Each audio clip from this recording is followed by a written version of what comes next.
అందరికీ నమస్కారాలు. సుభాష్ గారు చెప్పినట్టుగా గవర్నమెంట్ ఆఫ్ ఇండియా రిప్రజెంటేటివ్స్గా ఇద్దరం కూడా ఏషియా పసిఫిక్ రీజనల్ పిఎస్సి వర్క్షాప్లో పాల్గొనడం జరిగింది. 11 దేశాలు 37 మంది ప్రతినిధుల్లో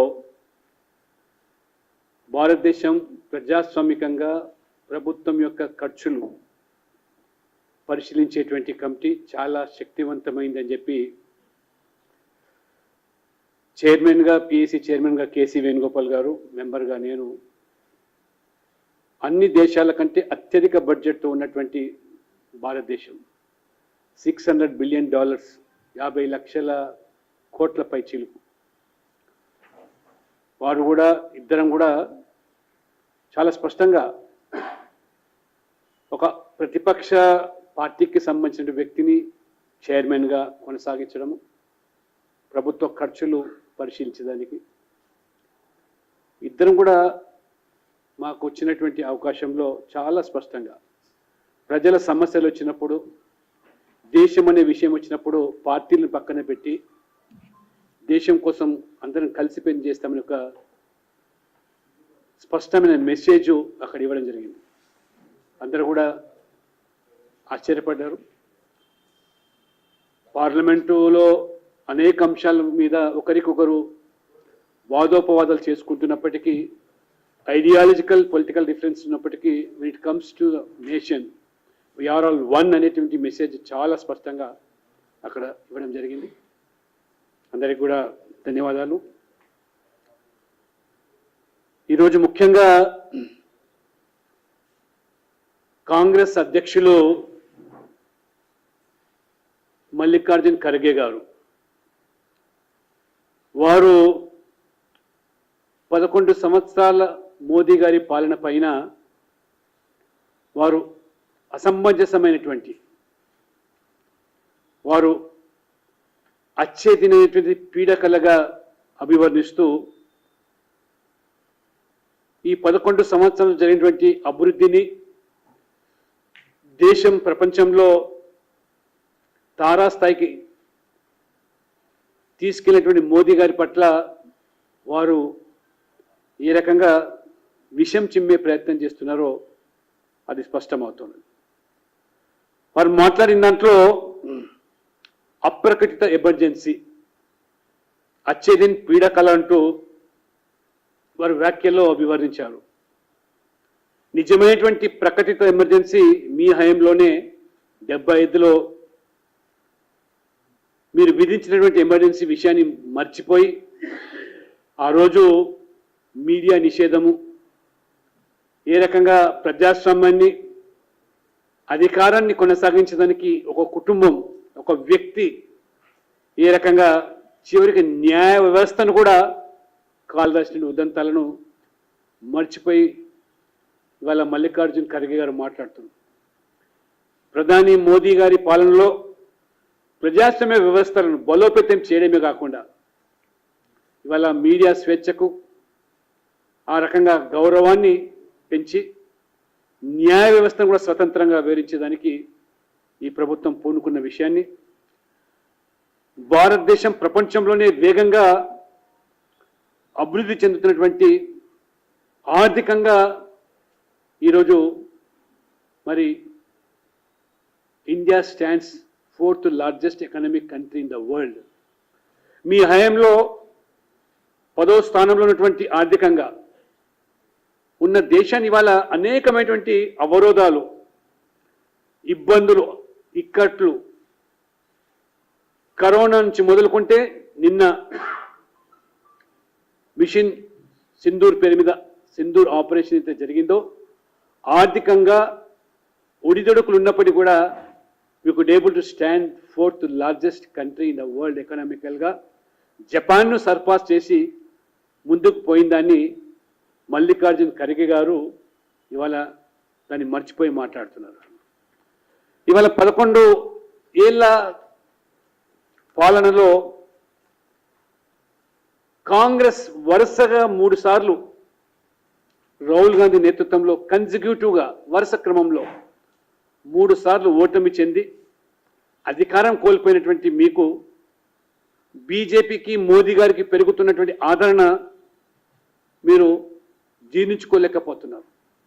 అందులో అత్యంత పేద కుటుంబంలో పుట్టిన వ్యక్తి, అత్యంత వెనుకబడ్డ సామాజిక వర్గానికి సంబంధించిన ఒక వ్యక్తి ఈ దేశంలోనే మొదటిసారి 3 సార్లు వరుస క్రమంగా ప్రధానమంత్రి కావడం అనేది ఇది ఒక దేశ చరిత్ర. మోస్ట్ బ్యాక్వర్డ్ క్లాస్ నుంచి వచ్చినటువంటి వ్యక్తి, అందులో చాలా పేదరికంలో అనుభవించిన వ్యక్తి. ఇది భారతదేశం యొక్క ప్రజాస్వామ్యము. ఆ రకంగా ప్రజలు ఇవాళ మోదీ గారి ప్రభుత్వం పట్ల, వారి పట్ల పెరిగినటువంటి నమ్మకము, విశ్వాసము ఇది వారికి ఊహకు అందడం లేదు. దాన్ని జీర్ణించుకోలేకనే రాహుల్ గాంధీ గారు అనేక సందర్భాల్లో మోదీ గారి యొక్క విధానాల పట్ల, ప్రభుత్వ పనితీరు పట్ల, జీరో టాలరెన్స్ అని కరప్షన్ పట్ల మాట్లాడకుండా మోదీ గారిని కులం పేరు మీద దూషించడము, వారు వేసుకున్నటువంటి బట్టల మీద కూడా విమర్శలు చేసే స్థాయికి దిగజారి కోర్టు ద్వారా మొట్టికాయలు పడ్డప్పటికీ కూడా వీళ్ళ ఆలోచన సరిలో మార్పు లేకపోవడం. ఖర్గే గారు తమకు వస్తున్నటువంటి భయంకరమైన కళలను ఏదో ప్రజలకు వస్తున్నట్టుగా ఆపాదించడం ఇది చాలా ఇబ్బందిగా ఉన్నది. అంటే మీ కళలు ఇంకా జీవిత కాలంలో రాహుల్ గాంధీ గారు నేతృత్వంలో అధికారంలోకి వచ్చే ప్రసక్తి లేదని మరి ఈరోజు తెలుసుకొని ఈ విధమైన కళలు కనడం మీకు అది సహజంగా ఉండొచ్చు. ఇవాళ మీరు మాట్లాడుతున్నారు ఎంప్లాయ్మెంట్ గురించి. ఇవాళ భారత యువత మోదీ గారి సంకల్పం, all the youth of this country should become job creators rather than job seekers అంటారు. ఉద్యోగాల కోసం వెంపలాడే యువత కాదు ఈ దేశం. ఇవాళ ఉద్యోగాలు కల్పించే సంస్థలుగా ప్రతి యువత నిర్మాణం కావాలి సంకల్పించిన వారు ఆ కళలు ఇవాళ సాకారం అవుతున్నాయి. ఇవాళ స్టాండప్ ఇండియా, స్టార్టప్ ఇండియా, ఈ రకంగా మేక్ ఇన్ ఇండియా లాంటి ఈ యొక్క కార్యక్రమాలతో ఏ రకంగా ఇవాళ మొత్తం దేశం గర్వపడే రీతిలో 1,60,000 స్టార్టప్స్ ఇవాళ ఈ 11 సంవత్సరాల్లో, అంటే ఒక స్టార్టప్ ద్వారా 20, 30, 100, 200 మందికి ఉపాధి కల్పించే సంస్థలు. మీ హయాంలో 100 స్టార్టప్లు కూడా లేవు. యూనికాన్ అనేటువంటి ఆ యొక్క మరి ఊసేలుగా పదం ఇవాళ మోదీ గారి హయాంలో ఆల్మోస్ట్ ఇవాళ 118 యూనికాన్, అంటే యుఎస్ మరి డాలర్లో చూసినట్టయితే 354 మిలియన్ ఇవాళ బిలియన్ డాలర్స్. అంటే ఏ రకంగా ఇవాళ మోదీ గారి యొక్క సంకల్పాన్ని సాకారం చేస్తూ వారి విధానాల పట్ల కేవలం ఉద్యోగాలు మాత్రం కాదు, వ్యక్తిగతంగా ఉద్యోగాలు కల్పించే సంస్థలుగా వారి 11 సంవత్సరాల్లో రోజ్గార్ మేళాలు నిర్వహించి కేంద్ర ప్రభుత్వ ఉద్యోగాలు విధిగా మరి రైల్వే కానీ, డిఫెన్స్ కానీ, బిఎస్ఎన్ఎల్ కానీ అనేక సంస్థల్లో 10 లక్షల మందికి ఏ రకంగా నియామకాలు కల్పించి ఇంకా ప్రైవేటు రంగాల్లో కోట్లాది మందికి ఇవాళ ఉపాధి కల్పించినటువంటి. అంతేకాకుండా ఇవాళ భారతదేశ బడ్జెట్ 50 లక్షల కోట్ల రూపాయలు, అందులో 11,50,000 కేవలం ఇన్ఫ్రాస్ట్రక్చర్ మీద. అంటే ఇవాళ ఇన్ఫ్రాస్ట్రక్చర్ మీద పెట్టుబడి పెట్టడం వల్ల ఉపాధి, ఉద్యోగ అవకాశాలు పెరగడమే కాకుండా పర్మనెంట్ అసెట్స్, దేశ సంపదను సృష్టించేటువంటి కార్యక్రమాలు, రైల్వేస్, రోడ్స్, నేషనల్ హైవేస్, గ్రామీణ ప్రాంతాల్లో రోడ్లు, ఎయిర్వేస్, వాటర్ కనెక్టివిటీ, ఇవి అద్భుతాలు సృష్టించారు. ఆయన యావరేజ్ వల్ల రోజుకు 34 కిలోమీటర్లు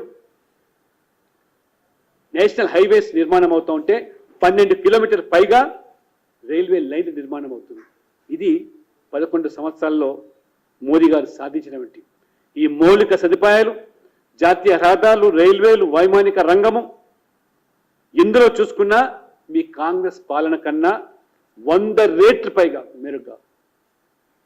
మీ యొక్క 70 సంవత్సరాల స్వాతంత్ర దేశంలో మీరు 50 సంవత్సరాలు పైగా అధికారులు ఉన్నట్టు చేయలేనటువంటి అభివృద్ధిని ఇవాళ 11 సంవత్సరాల్లో మోదీ గారు చేసి చూపించినటువంటి ఉదంతం ఇది.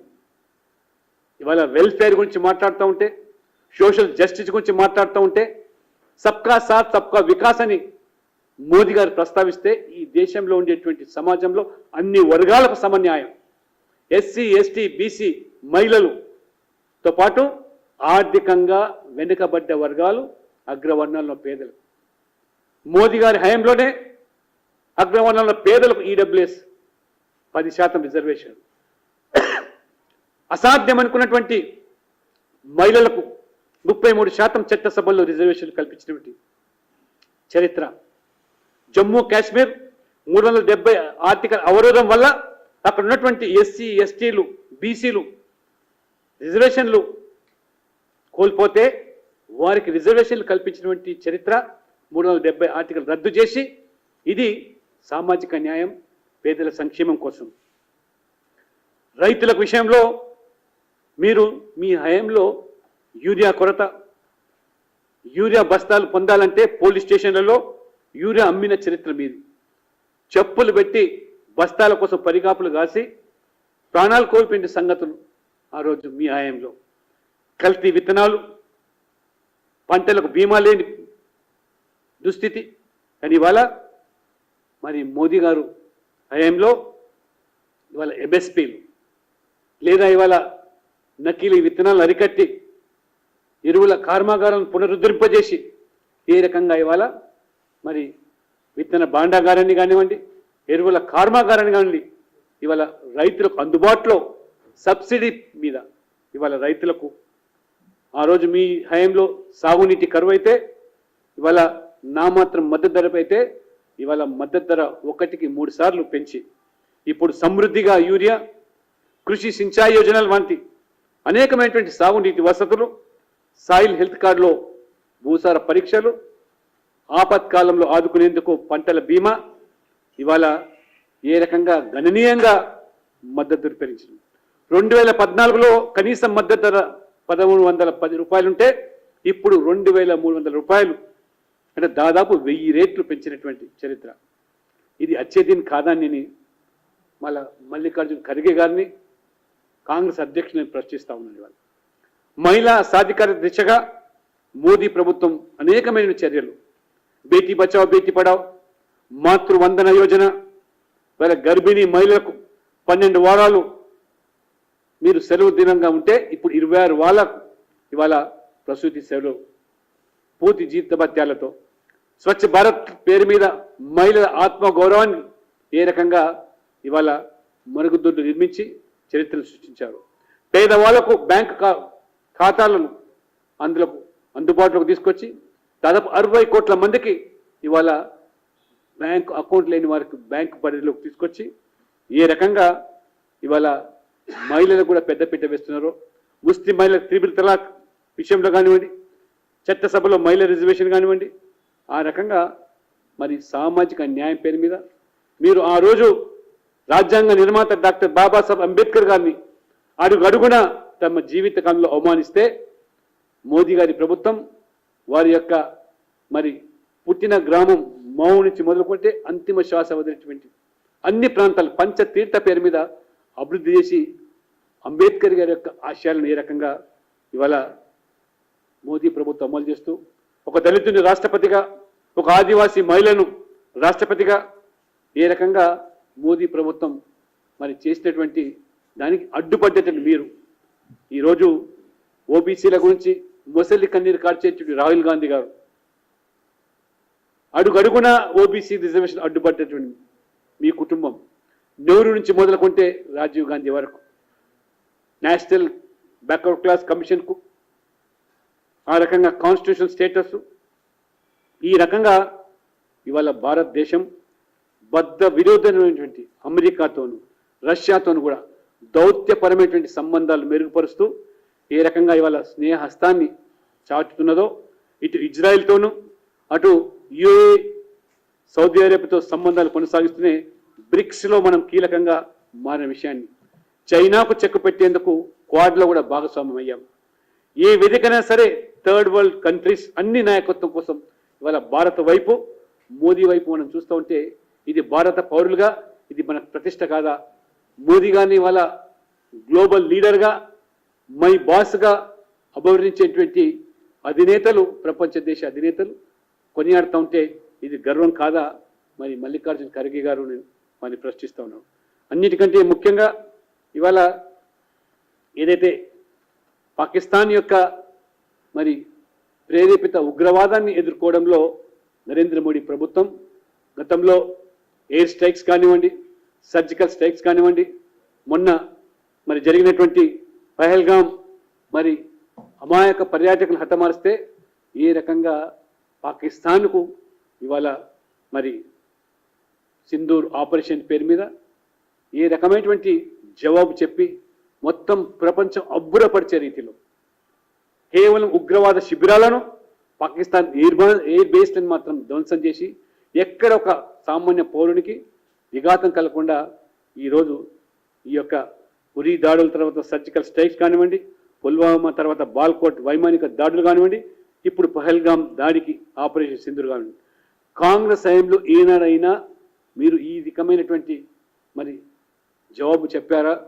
ఆ రకంగా వారికి మరి పాకిస్తాన్కు బుద్ధి చెప్పారని చెప్పి ఇవాళ ఇది అచ్చేదిని కాదని చెప్పి ఇవాళ మల్లికార్జున ఖర్గే గారిని ప్రశ్నిస్తాను. అంతేకాదు ఇవాళ గతంలో డిఫెన్స్లో ఏదైతే మనము ఇతర దేశాల మీద ఆధారపడి మనము ఇంపోర్ట్ చేసుకునే పరిస్థితి నుంచి ఇవాళ మనము మరి ఇతర దేశాలకే ఇవాళ మరి ఎక్స్పోర్ట్ చేసే విధంగా ఈరోజు డిఫెన్స్ పరికరాలు ఇవాళ ఈ పాకిస్తాన్ మీద జరిగినటువంటి ఈ యొక్క మరి ఆపరేషన్ సింధూర్ తర్వాత మన డిఫెన్స్ ఆర్మీ ఉపయోగించినటువంటి వాటి మీద ఎంత డిమాండ్ పెరిగిందో, ఏ రకంగా ఇవాళ మన మరి ఆయుధాల కోసం, మన పరికరాల కోసం ఇవాళ మొత్తం ప్రపంచమంతా కూడా ఎదురు చూస్తున్నాం, మన కళ్ళారా చూస్తున్నాం.